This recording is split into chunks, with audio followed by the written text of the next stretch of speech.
নমস্কার বন্ধুরা, আজকের আমি তোমাদের সঙ্গে শেয়ার করব আলু পটলের একটা দুর্দান্ত স্বাদের রেসিপি। কথা দিচ্ছি যারা পটল খাও না তারা এইভাবে আলু পটলের তরকারি বানিয়ে খেলে বারবার বানিয়ে খেতে বাধ্য হবে। তো দেখো, এই তরকারি করার জন্য প্রথমে আলুগুলোকে আমি লম্বা লম্বা করে কেটে নিয়েছি। এতে নুন হলুদ লঙ্কা ভালো করে দিয়ে মাখিয়ে নিলাম। তারপর কড়াতে তেল দিলাম। তেলটা গরম হয়ে গেলে আলুগুলো এর মধ্যে দিয়ে দেবো।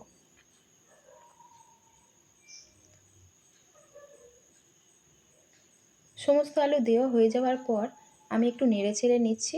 তারপরে 30 সেকেন্ডের জন্য আমি একটু ঢাকা দিয়ে দেবো, যাতে আলুটা সেদ্ধ হয়ে যায়। 30 সেকেন্ড হয়ে গেছে, ঢাকা খুলে দিলাম। আবারও একটু নেড়ে ছেড়ে নেবো।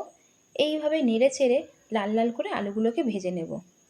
আলু আমার ভাজা হয়ে গেছে, তুলে নেব। কড়াতে আবারও একটু তেল দেবো, দিয়ে পটলগুলোকে ভেজে নেব। আর পটলগুলো আমি এইভাবে লম্বা লম্বা করে কেটেছি। সমস্ত সবজিগুলো ভেজে নিলে আমার মনে হয় খাবারের স্বাদটা আরও বেশি বেড়ে যায়। পটল ভাজা হয়ে গেছে, তুলে নিলাম। আবার কড়াতে একটু তেল দিলাম, দিয়ে 1 চামচ গোটা জিরে দিয়ে দিলাম। তারপরে দিলাম দুটো বড় সাইজের কুচানো পেঁয়াজ আর কিছু কাঁচা লঙ্কা। সমস্ত কিছু আবার নাড়াচাড়া করলাম। পেঁয়াজ লঙ্কা ভাজা হয়ে গেছে, এর মধ্যে দিয়ে দিলাম 1 চামচ গ্রেট করা আদা। আবারও একটু নাড়াচাড়া করে নিলাম। তারপরে দিয়ে দিলাম হলুদ, প্রয়োজন মতো নুন আর সামান্য একটু জল। আবারও নেড়ে চেড়ে মশলাটাকে কষিয়ে নেব। আর তোমরা যদি এখানে কাঁচা লঙ্কা না দিতে চাও, গুঁড়ো লঙ্কা এই সময় দিয়ে দেবে। দেখো, তারপরে আমি দিয়ে দিলাম একটা বড় সাইজের টমেটো। টমেটোর কাঁচা গন্ধটা যাতে চলে যায় তার জন্য আবারও একটু নেড়ে ছেড়ে নিলাম। মশলা কষানো হয়ে গেছে, দেখো তেল ছেড়ে দিয়েছে। এর মধ্যে দিয়ে দিলাম ভেজে রাখা পটল আর আলু। সমস্ত কিছু ভালো করে নেড়ে চেড়ে এবারে আমি কষিয়ে নিচ্ছি। কষানো হয়ে গেছে, দিয়ে দেবো এখানে পরিমাণ মতন একটু জল। পটল আলু ভাজার সময় আমার কিন্তু 50% এগুলো সেদ্ধ হয়ে গেছে, আর 50% সেদ্ধ হওয়ার জন্য সামান্য একটু জল দিলাম। তারপরে ঢাকা দিয়ে দেবো আর গ্যাসের ফ্লেমটা একদম লো করে দেবো।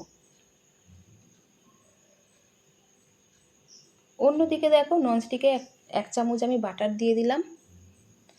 এবারে এর মধ্যে দিয়ে দেবো একটা বড় সাইজের পেঁয়াজ। পেঁয়াজটা আমি এইভাবে কেটেছি। একটু নাড়াচাড়া করে নিয়ে এর মধ্যে দিয়ে দেবো সামান্য একটু গুঁড়ো লঙ্কা আর সামান্য একটু নুন। কয়েক সেকেন্ড একটু নাড়াচাড়া করব।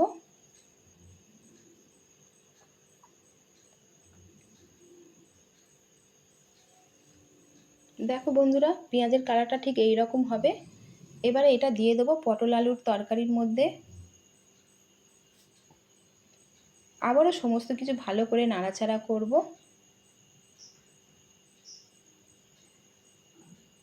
তারপর এটা আমি ঢাকা দিয়ে দেব 5 মিনিটের জন্য। অন্যদিকে দেখো, ননস্টিকটা ধুয়ে নিয়েছি। এর মধ্যে দিয়ে দিলাম দুটো এলাচ, 1 চামচ গোটা জিরে, একটা শুকনো লঙ্কা। তোমরা এখানে গোটা ধনেও দিতে পারো। মশলাটাকে নেড়ে চেড়ে আমি একটু ভেজে নিচ্ছি। তারপরে এটা আমি মিক্সারে দিয়ে গুঁড়ো করে নেব। 5 মিনিট পর দেখো ঢাকা খুলে দিলাম। পটল আলু তরকারিটা একটু নেড়ে দিচ্ছি। দেখো জল শুকিয়ে গেছে একদম।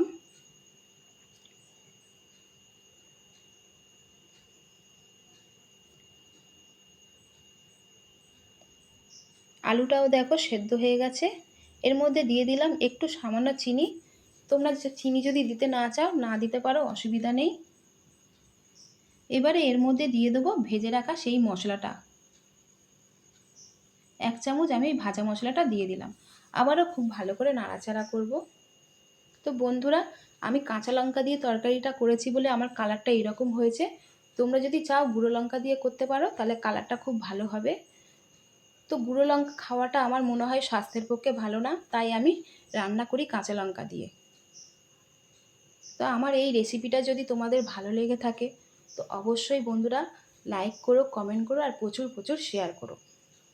তো আজকের এই পর্যন্ত। তোমরা সবাই ভালো থেকো, সুস্থ থেকো। ধন্যবাদ।